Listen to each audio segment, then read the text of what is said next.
देखिए 1.21 हम पढ़ रहे हैं, जरा देखिए ध्यान से।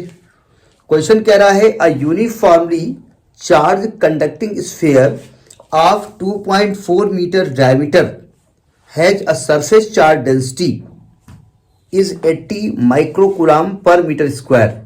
Find the charge on the sphere and what is the total electric flux leaving the surface of the sphere. पता नहीं, सबसे पहले तो हमको देखना पड़ेगा भाई गिवन क्या है। तो चूंकि डायमीटर गिवन है तो डायमीटर को हम डी नहीं लिखते हैं। मेरी आदत है हमेशा डायमीटर को 2r लिखते हैं, रेडियस का डबल, उसे r निकल आएगा 2.4 मीटर।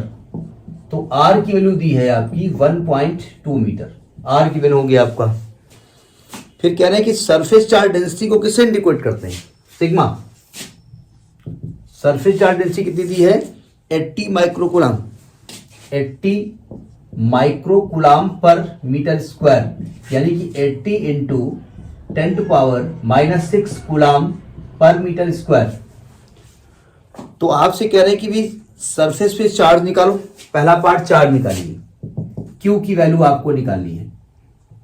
इस जो गिवन है इसमें क्यू किसके पास छुपा हुआ है, जो गिवन वैल्यू है ये क्यू किसी के पास छुपा होगा ना, वही से तो निकलेगा आपका। तो आप जानते हैं सिग्मा इज इक्वल टू होता है क्यू अपॉन ए। फिर सरफेस चार्ज डेंसिटी का जो फॉर्मूला होता है वो होता है चार्ज पर यूनिट एरिया। तो Q will equal to sigma into A. तो सिग्मा हो गया आपका सिग्मा और ए है एरिया ऑफ स्फीयर। स्फीयर का सरफेस एरिया कितना होता है, स्फीयर बॉल कितना होता है 4πr²। तो सिग्मा की वैल्यू हो गई 80 इंटू 10⁻⁻6, 4 पाई की वैल्यू हो गई 3.14 और आर की वैल्यू हो गई 1.2 का स्क्वायर। तो इसको हम अब इसका कैलकुलेशन कैसे करना ये हम नहीं करने जा रहे हैं कैलकुलेटर से। इसको जब हम कैलकुलेट करेंगे तो आएगा 1.45 इंटू 10⁻³ 1.45 इंटू 10⁻³ कूलम, या हम 1.45 मिली कूलम कह सकते हैं। ठीक है, आप कूलम में लिख दीजिए, वो नैनो माइक्रो से शुरू करिए, लेकिन लिख सकते हो ये, ऐसा कुछ नहीं है। ठीक है, ये कंडक्टिंग स्फीयर है। कंडक्टिंग स्फीयर, कंडक्टिंग स्फीयर के एक्चुअली पे जो चार्ज होता है वो पूरे सरफेस के ऊपर होता है, लेकिन हम मानते कहाँ उसको है कि उसके सेंटर पे रखा हुआ है। हमने इसके पहले भी बताया था कि हमारा सेंटर ऑफ मास हमारे नाभि पे होता है, लेकिन अगर हम 50 किलो के हैं तो हमारी नाभि को काट के अगर आप जाके तौलाओगे जाकर के तो 50 किलो थोड़ी निकलेगी।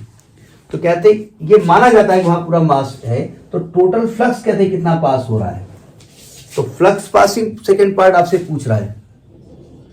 तो फ्लक्स का फॉर्मूला क्या होता है, क्यू अपॉन एप्सिलॉन नॉट।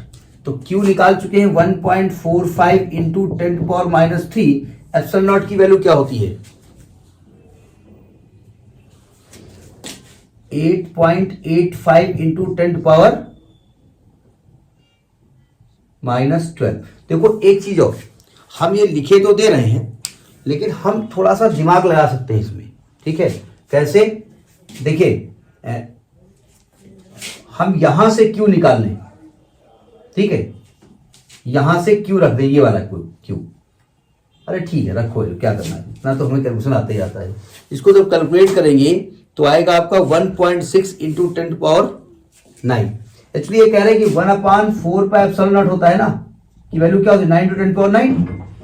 तो जब आप 1/ε0 की वैल्यू निकालोगे तो इंटू 4π हो जाएगा। तो हम यहां चाहें तो इंटू 4π इंटू दिस लिख दें।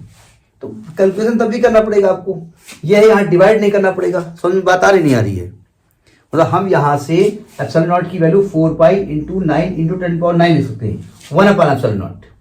तो आपकी वैल्यू ये क्यू की वैल्यू कितनी है 1.45 इंटू 10⁻³ इंटू 9 इंटू 10⁻⁹ इंटू 4π।